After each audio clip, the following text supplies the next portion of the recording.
Hey everybody, thanks for joining me. This is Timothy Michael Campbell, author, speaker, consultant, and I am excited that you are watching this. I want you to mark your calendars March 2nd, or excuse me, March 1st, for the book release. I wrote a book. It's called Absurd, a parable of one man's journey to discovering his purpose. It's written in a storyline format. It's a fictional book about a man named Samuel who discovers his purpose through by visiting a kingdom. And in this kingdom, he's introduced to the bottle experience. And the bottle is symbolic of a comfort zone, is a place of protection that he stays in. It's a place of protection, it's a comfort zone, but it's also a place that kills ideas and it prevents purpose from being birthed. At the same time, it is what an individual needs to birth purpose. So get the book, mark your calendar. You can pre-order now at timothymichaelcampbell.com, timothymichaelcampbell.com. Go there, read about the book, and pre-order your copy. You will get the physical copy March 1st for the book launch. We'll have it'll be open to the public March 1st so that you can purchase my new book, Absurd. Okay, now I don't want to hold you any longer. Let's get to the interview.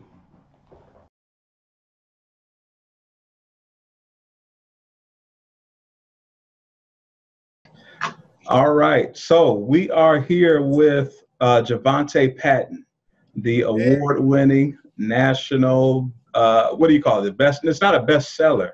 It's a Yeah, yeah, bestseller, yeah. Best-selling artist. So yeah, best-selling artist. Okay, okay. Well, Jovonta, I appreciate you being on this interview with the book launch. Absurd. It is. I wrote the book because it's a parable about a man discovering his purpose. And I wrote the book because I believe that there is a lot of individuals in the world that has been hidden. They have a lot of talent, they have a lot of gifting, but they haven't accepted their purpose, and they've called even their purpose absurd. So absurd means to be wildly unreasonable, illogical, inappropriate. And so they are the individuals that haven't picked up their calling and ran with it. And so as I began to think about who could I interview regarding the topic of purpose, your name came to mind amen. because you are a person that picked up their purpose, know their calling, and you have operated effectively. I mean, within the last couple of years, you've had a best-selling album, best-selling song. I turn on the TV, you're on the TV. Oh, On my series radio, I hear oh, you good. talk. So you're doing well. But why don't you tell the audience a little bit about yourself and what you're working on and what you got going? Absolutely. Well, first off, thank you for having me. I find it an honor. I love you. I love your wife. So this is a blessing to be able to come and talk with you about your book. And congratulations on the Thank book, you. the Thank you. best-selling book. Thank you. Uh, Speak it. Um, Yeah. exactly. But as far as myself, I would say what I'm working on. I'm working on, well, what I have going on is I have the album The Best Me out. The Best Me came out in July. Okay. It offered the single Waymaker, which was a cover tune by Sinach, and it features Kirk Franklin. Kirk Franklin did the introduction on the album, and the album also features book author Devon Franklin, and he also does Yeah. film and all that stuff. So he Yeah. did a little interlude. So that album, I'm still promoting that, and I have the current single is called Already Done, which is absolutely blazing, Oh and wow. churches send me videos every week that they church choir sang it. So that Um, is what I have going on currently. okay. Okay. So that's major. That's major. Praise God. Yes, yes. Yeah. It's definitely God more than anything else. I know when you was talking about how your purpose can just be almost inappropriate or wild or whatever the case may be. Having Kurt Franklin on my album is just like something that is literally out of the norm, Wow. especially being in Minnesota in the Yeah. gospel arena. I'm not from the South, so Yeah. it's not that easy connection. I don't have family members that sing. So God has really done something major because I followed my purpose Wow. versus being popular. Wow. Well, let's talk about it. We're going to dive into it. Because you mentioned that you're operating your purpose. Tell me about that, how you discovered that. You know, there's so many people that are gifted, and they know that they're gifted, but they haven't picked it up, or they don't know how that it is purpose. They haven't identified that talent, that gift, that anointing that they have as part of their purpose. What was the process like for you? How did you discover your purpose and your calling? Literally, every time I've been placed and God has kind of expanded me, it's really come from having a burden, caring about young people, or that something doesn't fall apart. Wow. So I remember being 14. I've been in church and so at 14, we had a choir at my church, and the choir director ended up moving away, and the youth choir started to die. And I was like, well, the youth choir can't die because that's the place I like to be in. I like to sing there. So if we don't have one, then that means I have nothing to do.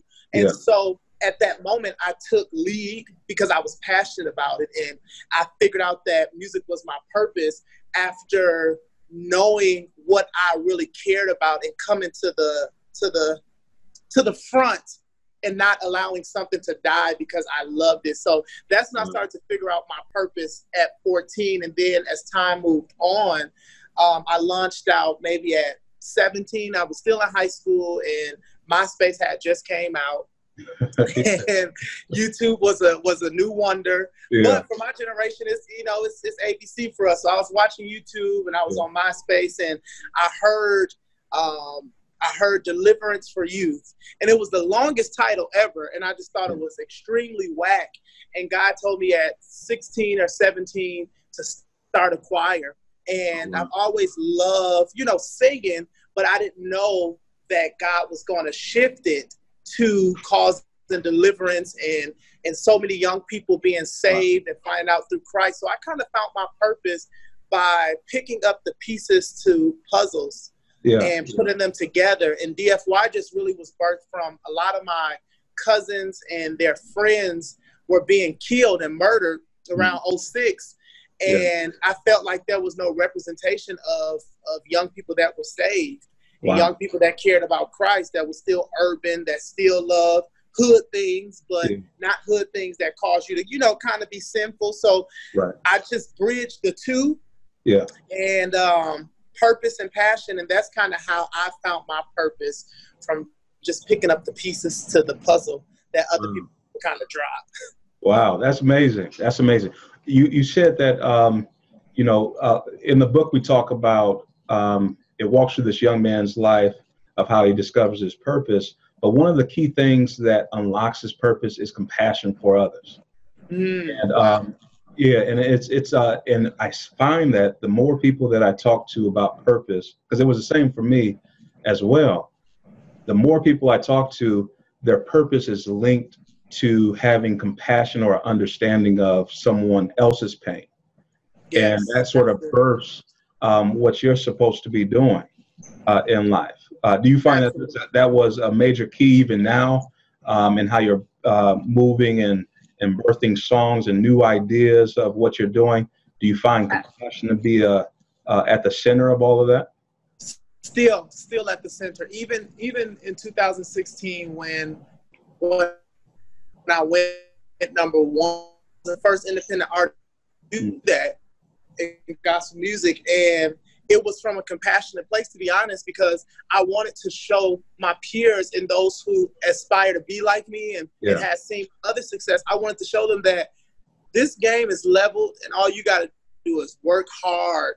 And I wanted to give them hope. And that's kind of how I am. That's why I'm making the money, I should say, that I am now, from a place of compassion. Like, it literally had nothing to do with trying to show somebody that I can be better or that I deserve this. It was more so like, no, y'all ain't got to feel so defeated. I would talk to so many artists late night, early morning, and passing like, how did you do X, Y, and Z? And I was like, it's easy. You can do it. And literally, I started to produce probably about 7 or 8 artists literally after that. And they all charted. They all had Billboard success. So I made sure that the compassion piece was literally the component to purpose for me. Like compassion is always probably the start of everything that I do. Yeah, yeah. And you know, purpose is always linked to people. You can make money will come and go, houses, cars, different things, success will come and go. The people are what remain. What impact and influence do I have here on this earth? That's really good. I want to not really switch gears, but you had mentioned something about when you discovered your purpose. Was it something that because it was a circumstance in which the choir director left, and compassion was the key, where you were more like this has to happen. Was that something that was obvious? You think that you stumbled upon it? And then walk us through the timeline of you know, we can see your success now, but when you were in that choir director seat, you probably couldn't see what you see now. So talk about that timeline and how you stumbled upon it.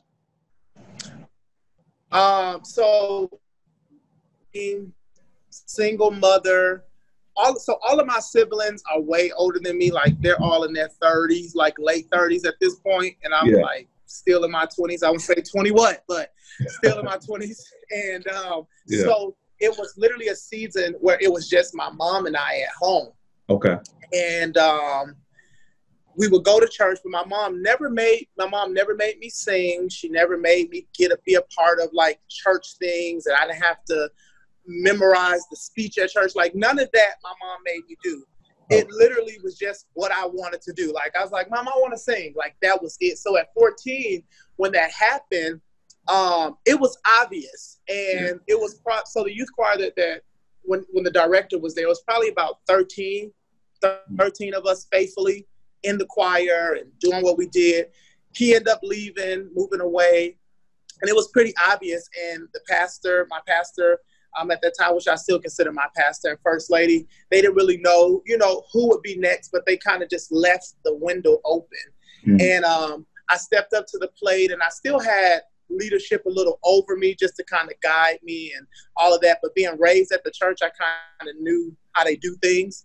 And so probably 6 months in, they said, you got it. You know what you're doing. And the ministry grew from 13 maybes to over 35 young people consistently, second and fourth Saturdays, rehearsing at the church. And we started getting grants, and the church choir started singing places, and we were doing services. But the truth is, the person that you see now, running around singing and yelling, I couldn't even sing. I'm gonna just be honest. Like the singing, and even that, I couldn't sing at all. So it wasn't like I was like the talented, sought out one, like, oh yeah, you can sing. They wouldn't even let me lead songs in the choir when he left.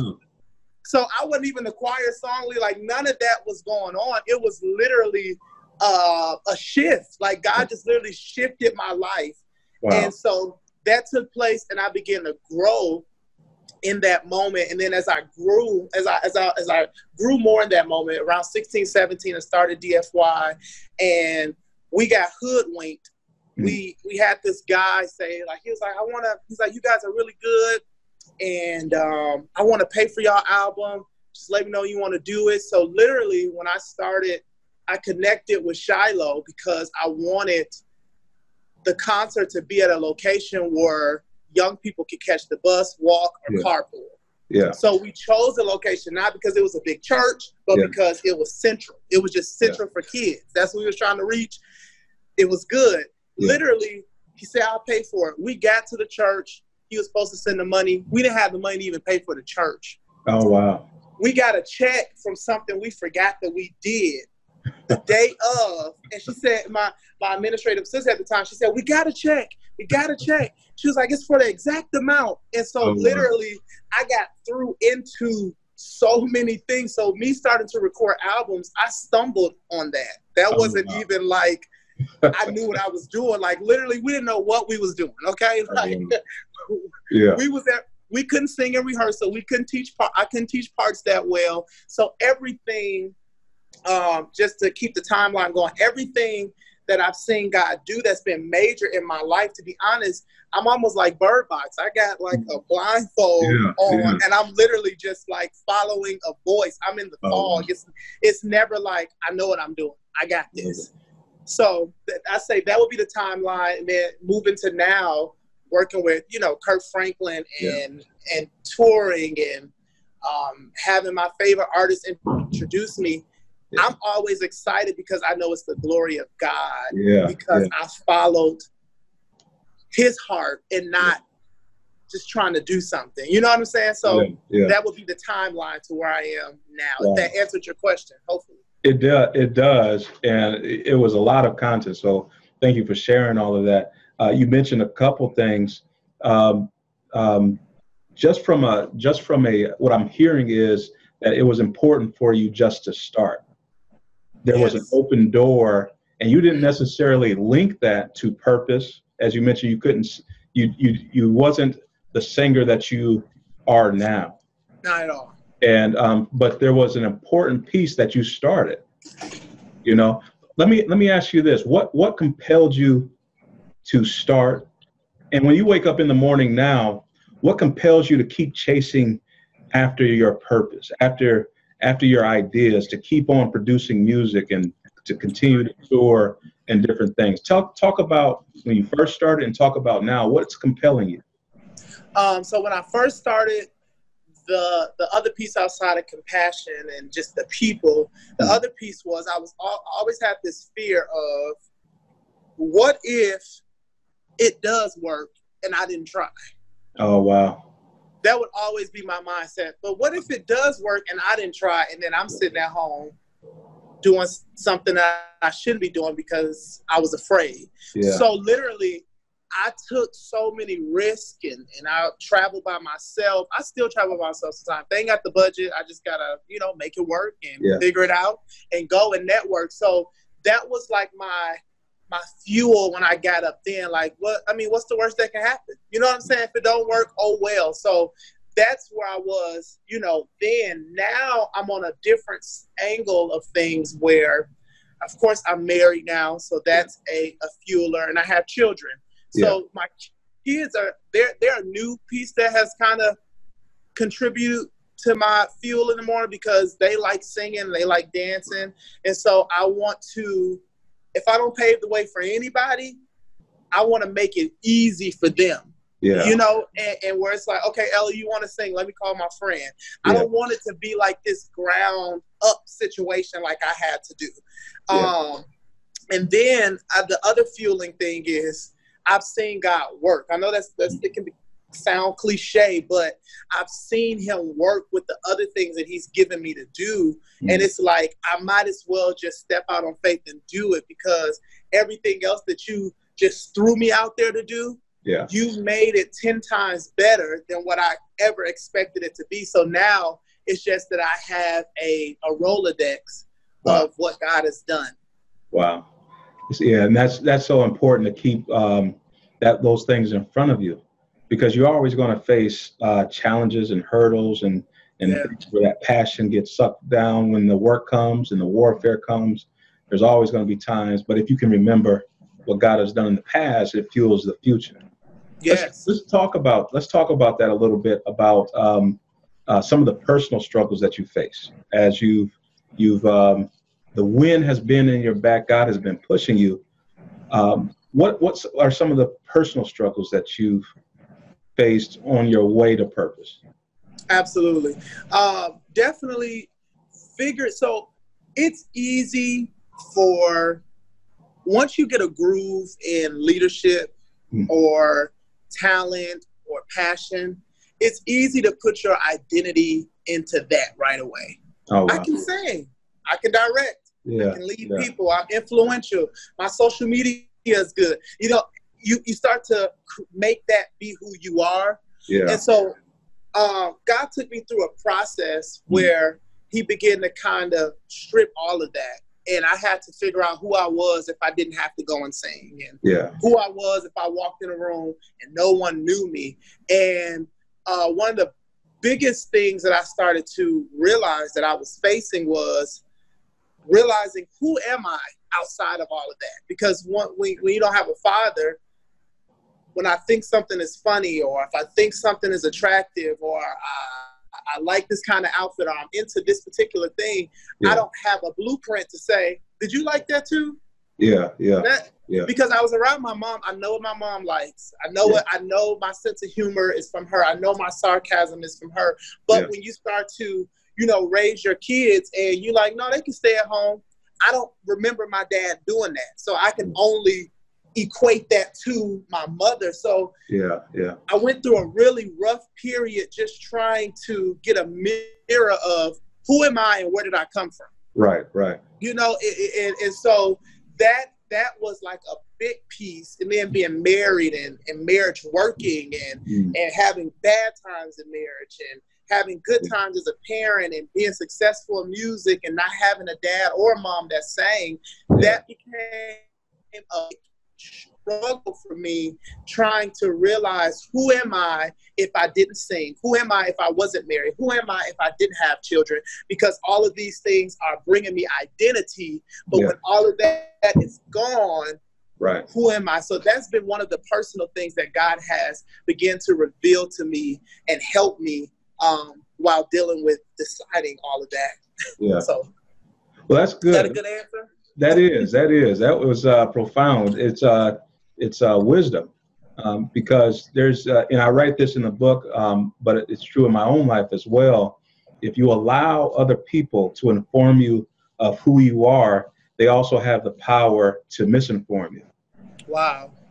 And if you allow others to speak to you, or if you allow your situation to speak to you, what you're saying is that God doesn't speak.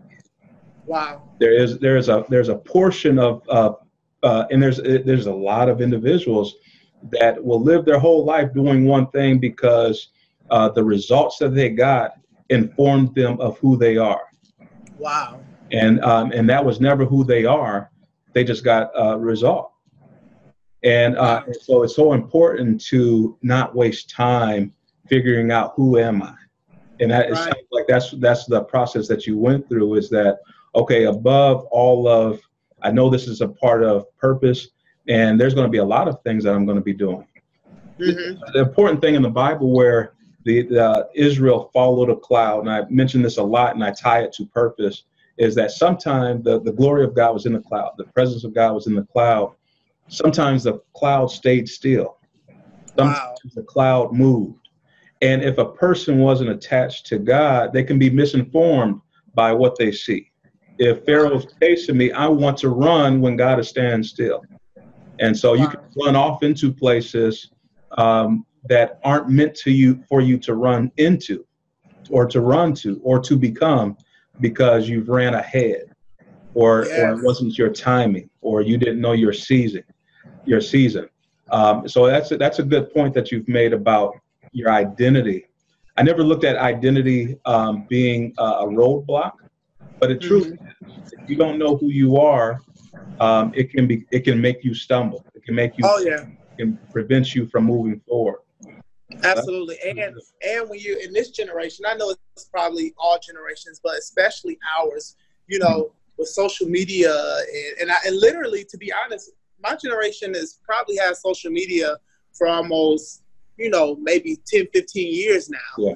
And so it's easy to equate your identity or to plug yourself in and identify, with so many other things, and you just take that on versus, like you said, following the cloud and following God, and what he's leading you to do. And sometimes when my homies was going out to party and they was having kids, I was like, I can't go. I got to do this. And I was struggle. Literally, I'm like, well, am I not going? Because of church? And so all of those different things begin to, battle within the inside of me. But next question, I'm done. Okay, because I was getting ready to shout. No, that's good. That's good. I'm listening. I'm soaking that all in. Well, a couple more questions. I think I got two more questions for you. And I want to keep hitting on these roadblocks, but I want to paint the picture of there is individuals that's going to be listening to this interview. And these are individuals that can say, hey, Jovonta is doing well. I love what he's doing. They may even look at me and say, hey, I like what he's doing, but I just don't see it for myself. Right. Why, in terms of purpose, because that's one thing when you see someone operating at their full potential and operating in their calling and their purpose, it can seem so daunting because you recognize what they're doing in comparison to what you're doing. Right. Individual that's saying, how can I do this? And I believe that God is whispering and saying some great things to individuals about their purpose. He's called some to be prophets, apostles, singers, musicians, millionaires, different things. And they just toss these ideas out because it's absurd. It doesn't make sense. Why would God choose me to do this? What would you say to those individuals when they question and they have that self-doubt about them operating to their full potential? What would you say to them? I would definitely say you really have to trust God. You may not get a mentor. You may not get a blueprint. And so sometimes we stop because, nobody told me how to do it. 9 times out of 10, you probably won't get anybody to tell you how to do it because God is making you the blueprint. He's making you the original. He's making you the thing that people will follow after in the future. And so the first thing I would tell them is don't get caught up because you have nobody telling you how to do it. And those become, I believe that's, it's almost like most people that I've served, it's almost like an apostle anointing. Like you're right with Jesus. He's telling you exactly what to do. He's giving you direct information on how to do it. And it's only your job to go and make disciples and tell everybody else about it. So first thing, you may not have nobody to tell you what to do. The second thing is don't allow insecurities to talk you out of it. That's good. Yeah. I couldn't sing.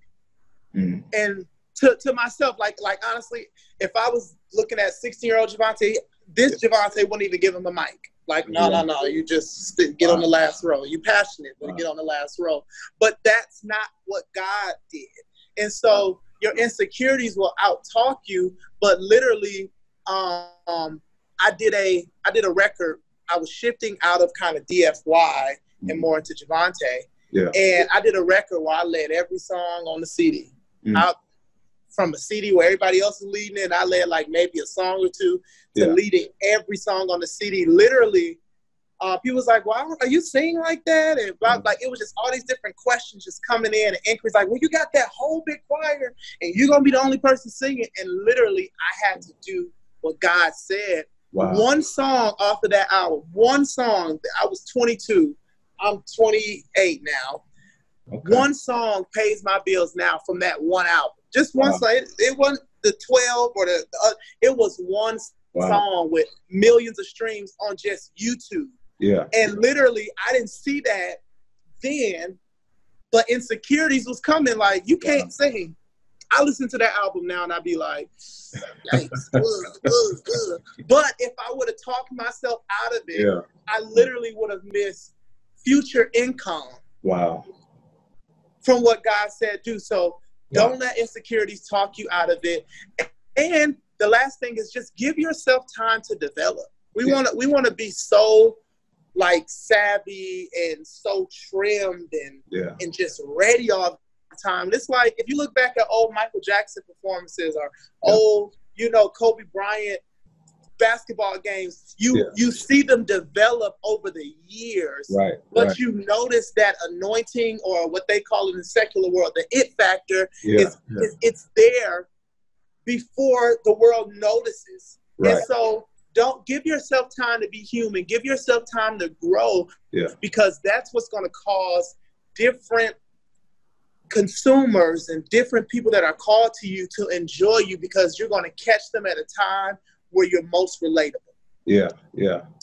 Wow. So that would be my 3 things. That's good. All 3 were good.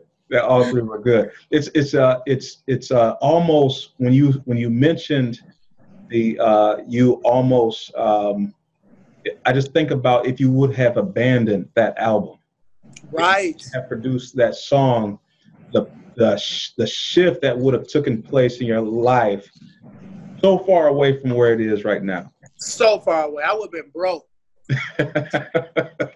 Seriously, I was in college at that time, Yeah. and I took out some student loans.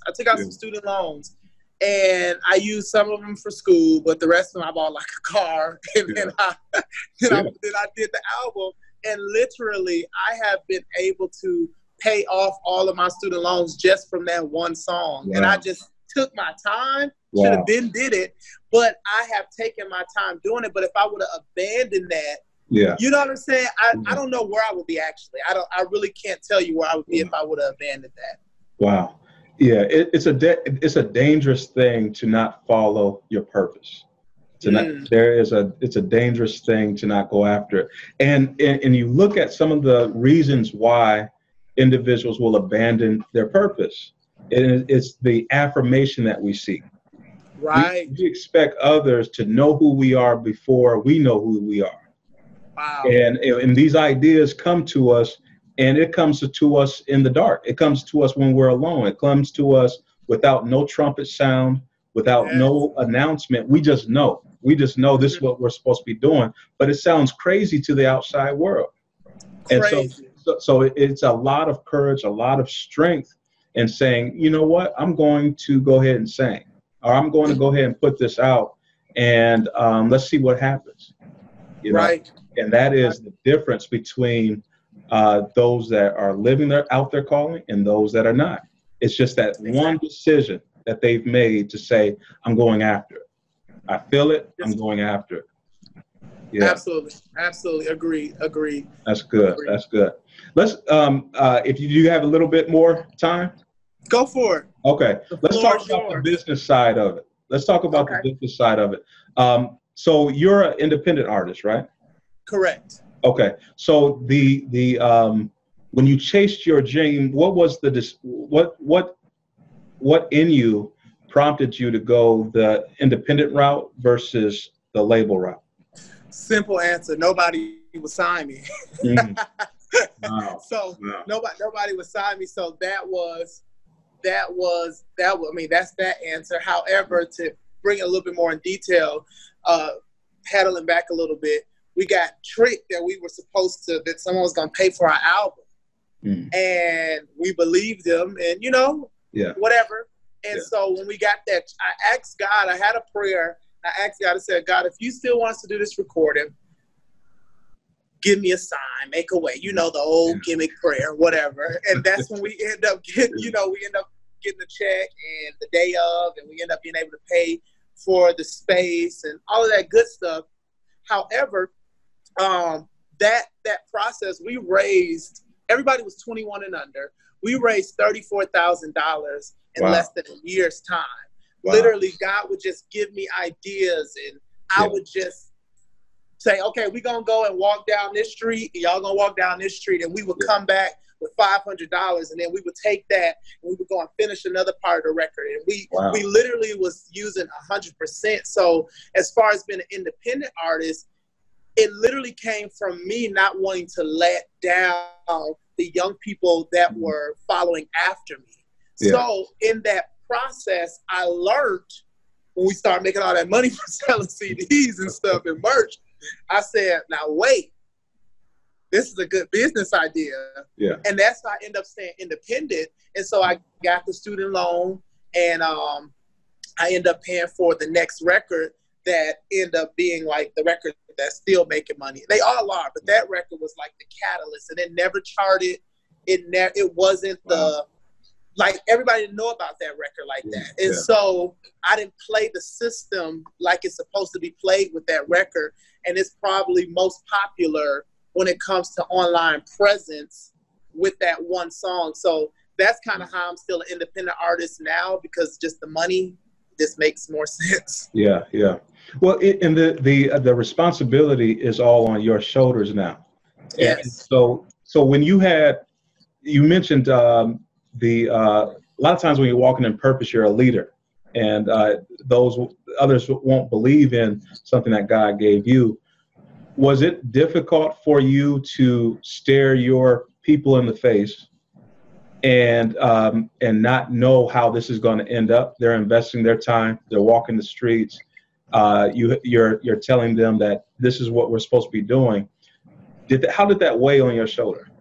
You know what? I grew up fast. I grew up really fast because I was 19, 20, 21, leading a whole bunch of people my age. It's a little different if they may have been 5 and 6 and I had like a kids choir, but I had like, well, I'm the same age as you. I was going to say the other word, but I'm the same age as you, homie. You know what I'm saying? So leading guys and leading girls. And the other piece is their parents.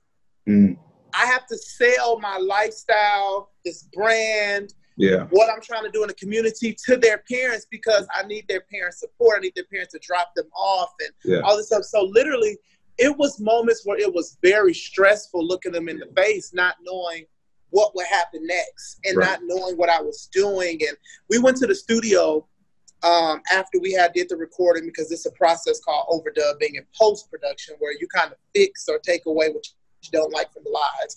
And literally, I had about 25 singers there.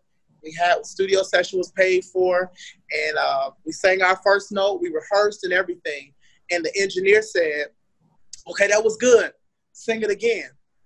And I just went with the engineer. I didn't know what he was talking about. And I learned in that moment what overdubbing was. I didn't know I had to sing it 4 or 5 times. So some of the times when I was looking them in the face, I was learning at that moment. God was literally giving me insight and information and downloading things into me in that moment. So it was stressful, but looking back now, it's so rewarding because I can walk other people through it and they don't have to guess. And so that would be the answer. Just, it was a lot of faith to not look stupid, basically. Well, and that's I mentor and counsel a lot of, consult with a lot of entrepreneurs. And one of the things when they're launching their brand, because that brand is important as an entrepreneur or whatever industry you're in, you have to be branded. One of the things with launching their brand is they believe that they have to have it all. They have to have all the answers. They have to have it all together, and they get very technical before a launch.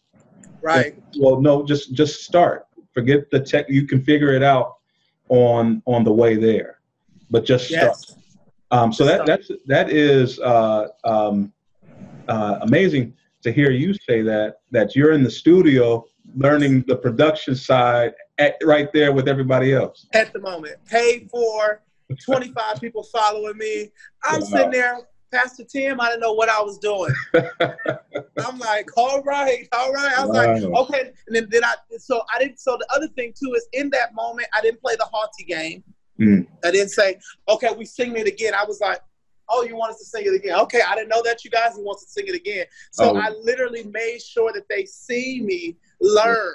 So that they can stay in a teachable place because we was all learning at the same time. But as a leader, I didn't want to come off as, I know we was supposed to sing it again. Don't you know the ones that say, oh, I knew that? Like, no, you didn't.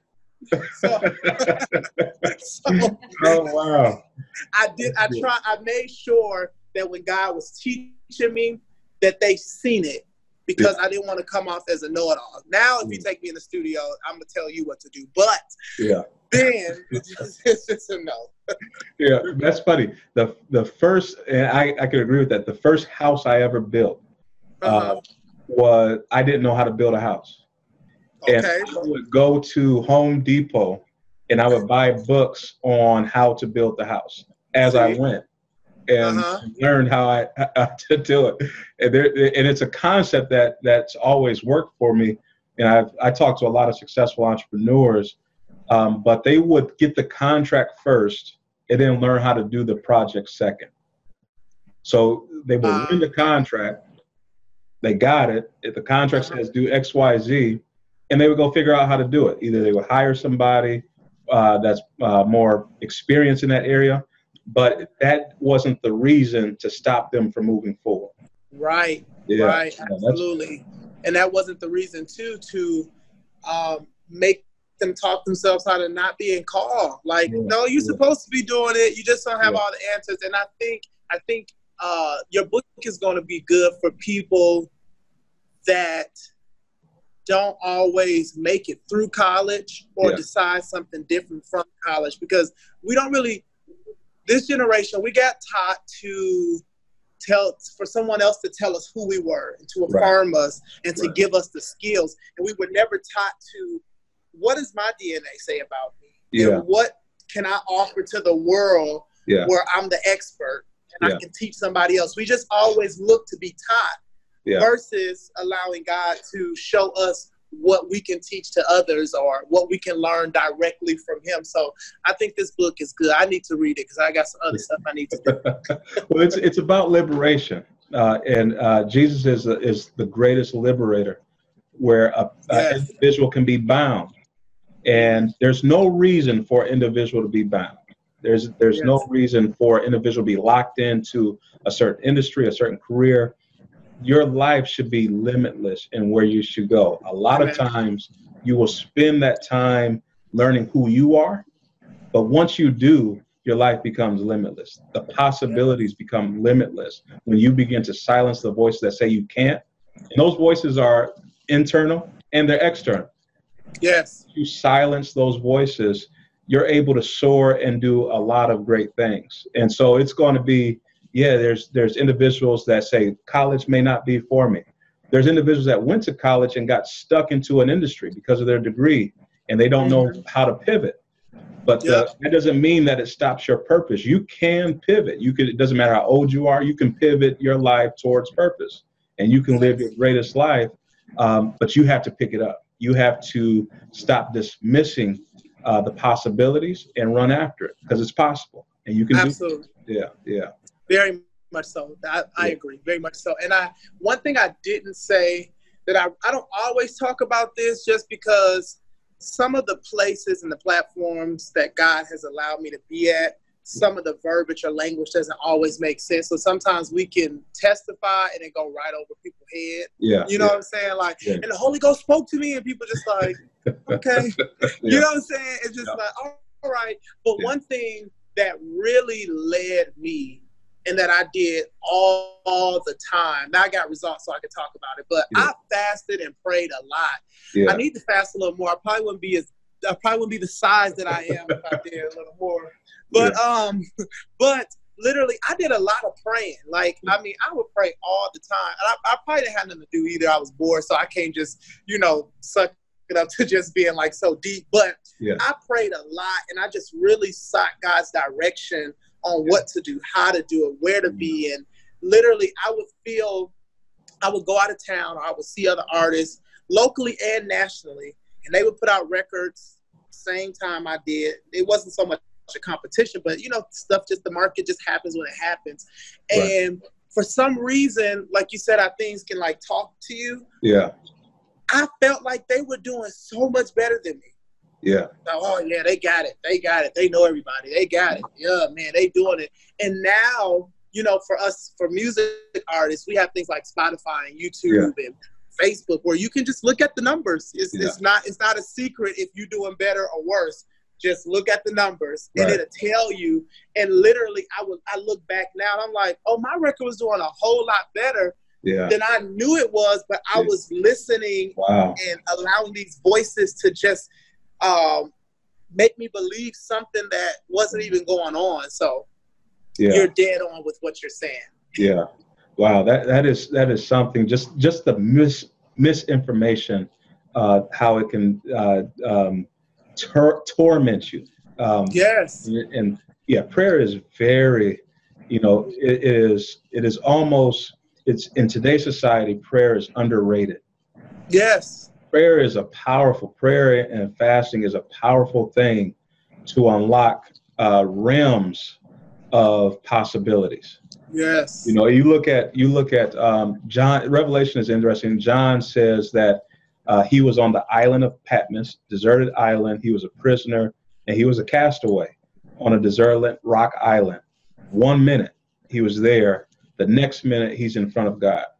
He is caught up in the spirit. 1 minute he's a prisoner.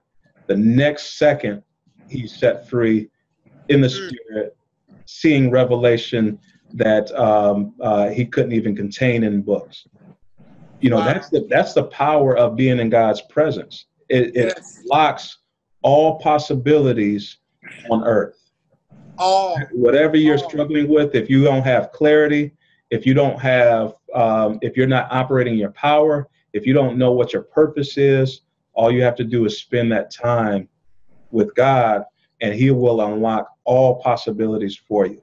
And He will show you things we're in a season now. I think 2019 is an optimal time to release this book. We're in a season now where I believe that there will be such a heavenly presence, and there will be such a birth of new ideas. Yes. Just based on what God is going to do on the earth.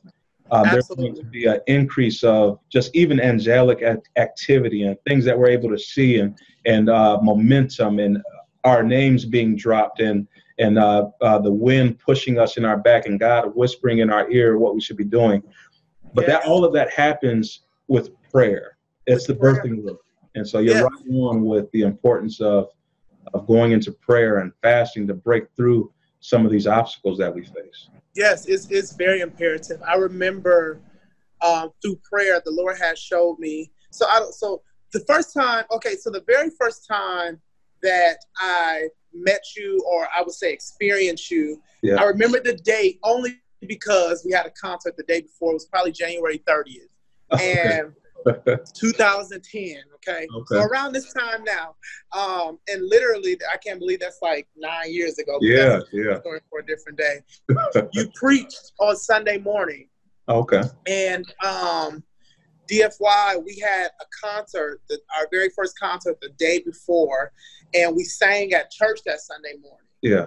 I remember that. Whatever. Oh, you remember? Okay, yeah. And me and LA, we came and we were sitting by each other, and I was like, he's really good. I was like, yeah, he's really good. He's really good. And so we were just, LA was serving at his church at the time. I was serving at my church.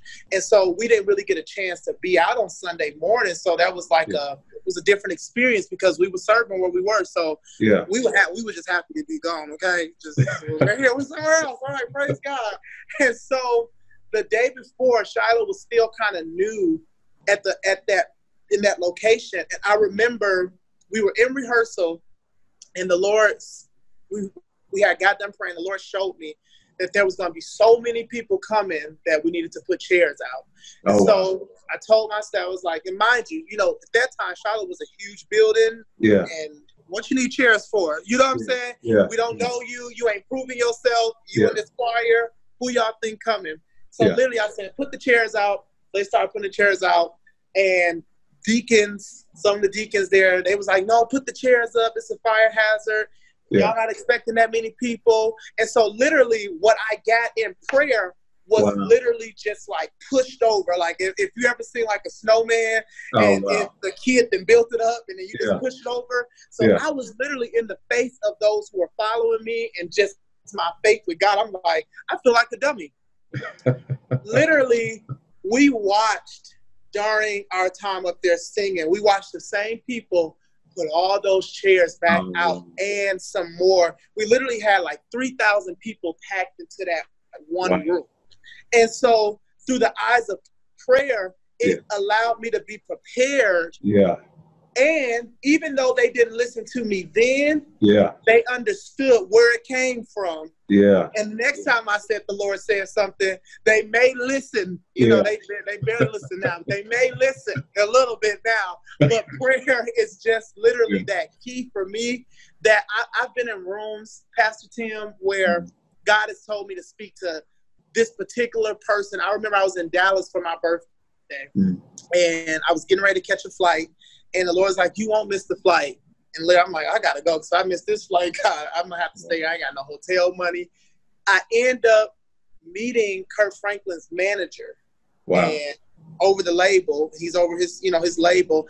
End up meeting him, and he didn't have any cards. He said, shoot, I don't have any cards. And I was grateful because I didn't feel like getting the business email. Give me your phone number. Yeah. He was like, he said, I'm going to go out on a limb on this one. Just take my number. Just take my number. Yeah.